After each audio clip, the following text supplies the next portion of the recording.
Hey all, welcome to Share Trek. I'm your host Raj. Friends, this is my weekend editorial. Today I'm going to talk about a global perspective around the world where societies that lack robust, independent institutions tend to lose their brightest innovators and entrepreneurs. A phenomenon that's widely recognized as brain drain.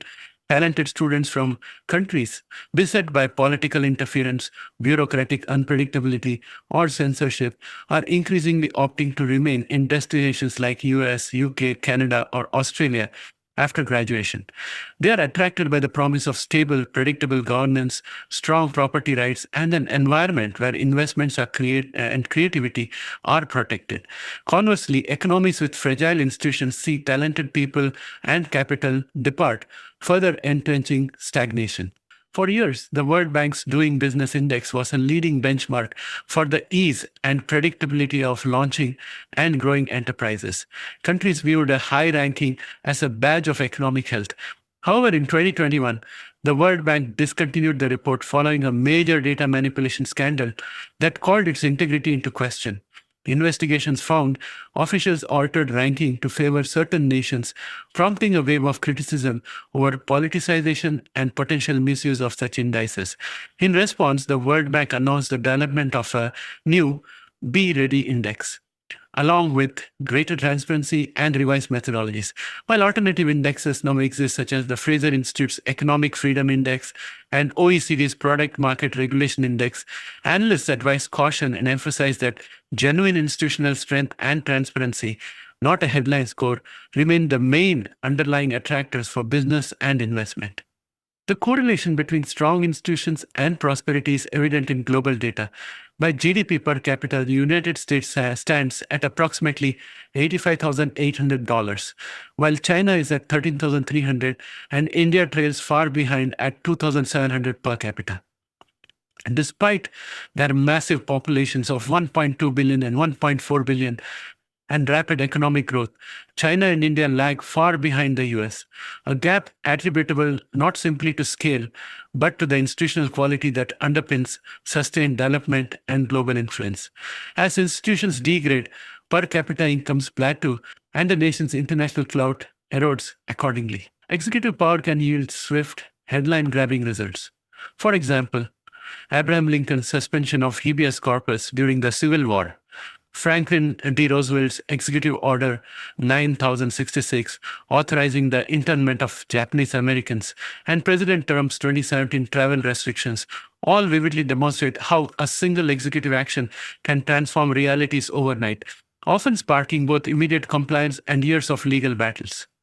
While such actions may be intended to respond to crises, they frequently sidestep constitutional or institutional norms and invite contentious political and judicial reactions. Today's greatest threat is not only the occasional overreach, but the ongoing stuffing of key institutions with loyalists, individuals who prioritize personal allegiance over constitutional duty. In the US, the increasing frequency of highly partisan confirmations for judicial and executive positions have transformed once neutral organs into instruments of the executive's will. This intensifies the risk that agencies and courts serve the powerful, not the public, and make neutral oversight less likely over time. Gerrymandering undermines democracy by manipulating electoral boundaries to eliminate true competition. This often creates districts where incumbents have little incentive to respond to constituents' needs. Survival in office is less about public service and more about escaping primary challenges, meaning representatives focus on staying in the good graces of party leaders, not serving voters. Once nominated by their party, they are almost guaranteed re-election, turning legislatures into echo chambers for the executive. Voter apathy grows as voices are diluted, priming the system for institutional capture from above. Once loyalists dominate enough key positions, established legal norms weaken. Courts or regulatory bodies with partisan majorities may reinterpret laws, break with precedent, or enable the executive to bypass constitutional checks. The result is destabilization of the rule of law and a public loss of faith in institutional justice. Conditions observed not only in emerging democracies, but also in contested decisions in established ones.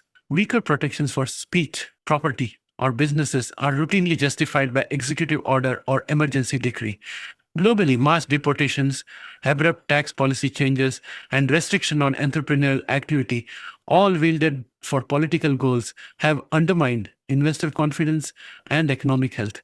In the wake of such policies, economies shrink, innovations stall, and narratives of freedom and opportunity loses credibility. Uncompetitive districts breed unresponsive legislatures, enabling executive loyalist appointments and the steady subversion of checks and balances. Once the threshold is crossed and institutions are captured, even legal and economic traditions that seem ironclad can be upended unless courts or the people themselves act to restore balance. The gradual erosion of institutions poses a real and urgent risk, not just to democracy, but to America's economic strength and global standing. While the US currently enjoys a high GDP per capita of around 85,800 and retains unmatched global influence, sustained institutional decay through executive overreach, unaccountable representation, and eroded legal norms could actually stall or even reverse these gains. Slower economic growth, shrinking per capita income, and a diminished investment climate will reduce US GDP and its ability to project power internationally. And that in turn is going to reduce the ability of democracies globally to be able to continue progressing towards better representation of people, greater liberties, and greater freedoms. In this light, preserving the integrity of institutions is not merely a civic duty, it's an essential to maintaining the nation's prosperity, innovation, and leadership for future generations and preserving the global order. That, my friends, was my editorial for today, and I look forward to hear from you. What do you think about this? And do you think it really matters to us as investors? I think it does. Please let me know what you think in the comment section.